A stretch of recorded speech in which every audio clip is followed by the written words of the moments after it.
They is not mine. She's not my daughter. Why did you do this to my roommates? Why? Because I wanted you to know that I know Nevaeh is not mine. I've had doubts. You had 3 years to give this to me. Now you want to give this to me? All right, listen. You and Nevaeh got to the end of the month to get out of my house. You're kidding, right? I'm not kidding. But that's your and daughter. your daughter have to the end of the month to get out of my house. But that's your daughter. It's not my daughter, Kelly. Yes, it is. The paperwork says it's not my daughter. Why would you do this? I am not the father. No. Stop, babe. Can we just talk? Get the camera on my face. Can we just talk? Get up. This is another case of mama's baby, papa's maybe. But in this case here, this man here found out 3 years later. He didn't have to wait 18, 20, 30 years and find out like a lot of men do.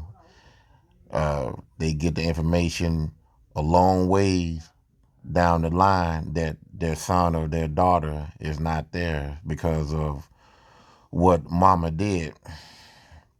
You know, a man can have multiple wives, but a woman, she cannot have multiple husbands. There's confusion, which, you just saw right there. That's a major confusion right there. When a woman step out and lay down with another man and bring a child into their home, which is not his, that's confusion. But in this day and time, we have DNA, that you can find out if that child yours or not. Back in the ancient days, if a woman dealt with multiple men and a child came out of those men that she dealt with, let's say she dealt with 5 men, that's confusion right there because she don't know, he don't know, the other 4 guys, they don't know who the baby belong to. But when a man dealing with 5 women, all 5 of those women know who the man is. They is right there, that old beady-eyed man that walk with a hop. That's the daddy. They know. If they was faithful, all 5 women was faithful to him, So that's not confusion. That's just the way the good Lord set it up. But in this case right here, this man found out, he served 3 years with this woman taking care of this child that he thought was his, and it wasn't. So we're going to go to Ecclesiastes 23, verse 22, and it tells you of the punishment of a woman stepping out, or, both parties separated from each other, and this woman, she feel that she has freedom to do whatever she wants, and there's consequences for your actions. And during the time of, during the ancient world, when we was in our rulership in our kingdom, if a woman stepped out and got pregnant by another man, that baby or that child or whatever would be stoned right along with mama. And it says so in here. So here are the punishment for a woman stepping out on her husband. Ecclesiastes 23 and 22. Thus shall it go also with the wife that leaveth her husband and bring in an heir by another. She steps out from her husband. They get into an argument. They separated.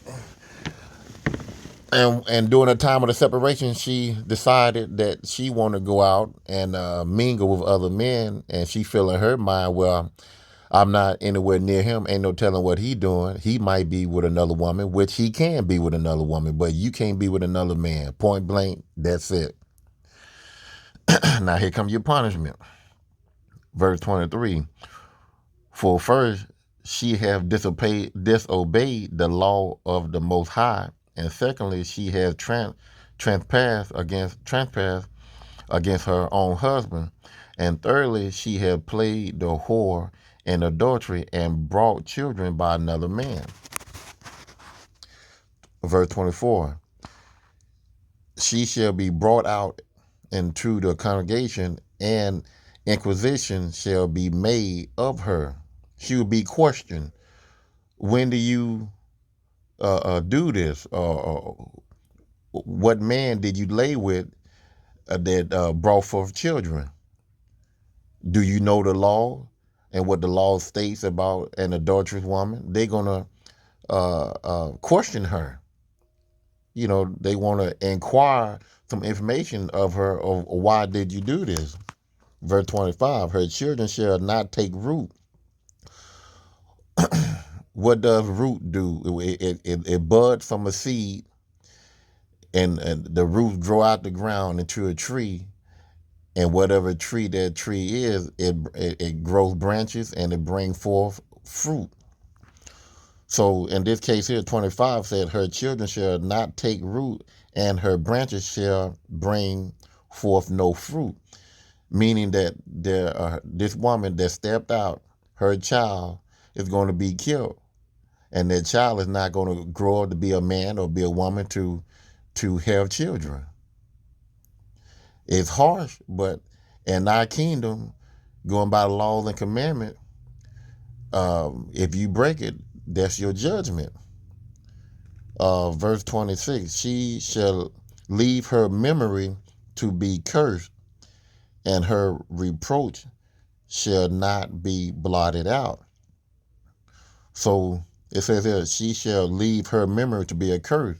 For other women that hear about it or was there at the stoning of this woman, they will know and they will hear that if you break the law of Yahweh B'Shem Yahweh Shai, this is the consequences. This is the judgment.